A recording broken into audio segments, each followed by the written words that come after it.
Welcome back to Growing Gourmet Mushrooms in my workshop. I'm going to look very briefly at the rest of the Home Assistant panels here. 99% of the time, this is all I ever refer to, these top three, and actually 99% of the time, this is all I refer to here, these two panels here, and this manual one is sort of pushed to the side for now. I don't actually use that very much now, but it is there if I need it. But I do have other panels down here, and this is a testament to Home Assistant. You can make this thing ginormous. There's all kinds of things you can do with Home Assistant, and these are the things that I've found a little bit useful. This is just a verification that my Z-Wave network is working properly. This is the actual controller, which is, let me go back to our picture. Bear with me. It's the state of this little the Z-Wave stick here, controller stick. So we can see that's in ready status. And then these are the actual switches that I have installed throughout the workshop. So a fan switch, which would be down here. The humidifier and light switch, which is behind the tent, and the damper humidifier switch, which is sitting up here in the power panel at the top. And we can see that they're all ready, and it's just a little visual indicator that there's no problem with our Z-Wave network, that switches are in communication and functioning properly.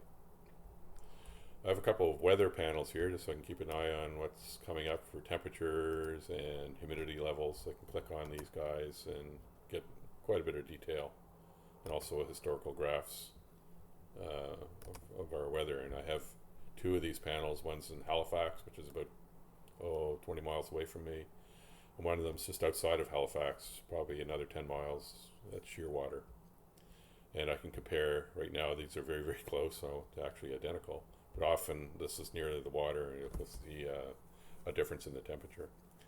Out in Seabright, where I live, I'm quite near the water, so often the Shearwater reading is going to be a little more reflective of what I'm going to be running into. So this is just handy to be able to keep an eye on.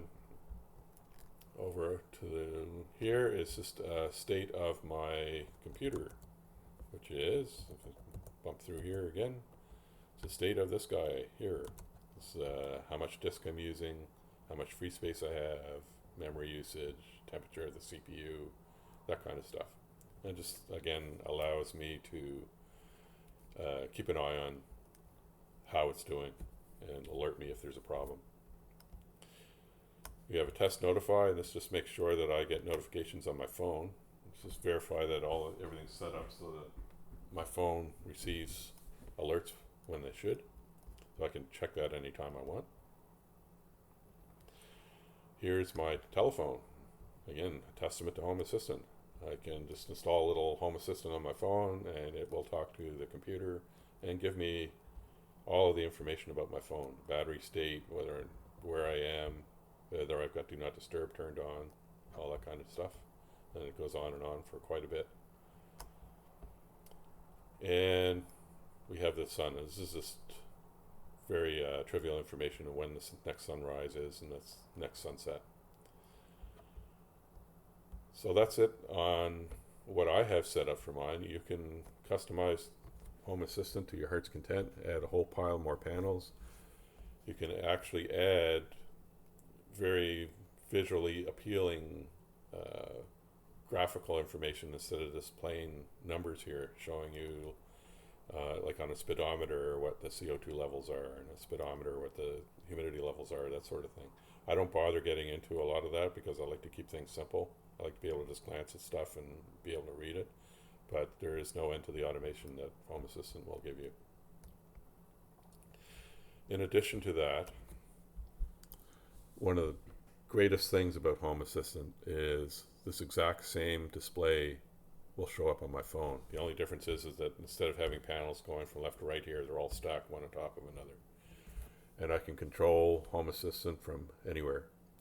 I was recently on a vacation 4 hours drive from here in Prince Edward Island, visiting some family, and I was happily able to see exactly what you're seeing here on my phone without any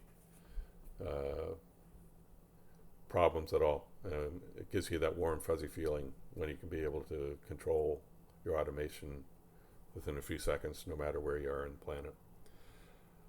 So this is partly why I really, really love this system. And I guess that's all I will say for this video. We're going to move on next to the graphing part of this whole setup. And I will see you, I hope, very, very shortly. See you in a minute. Bye.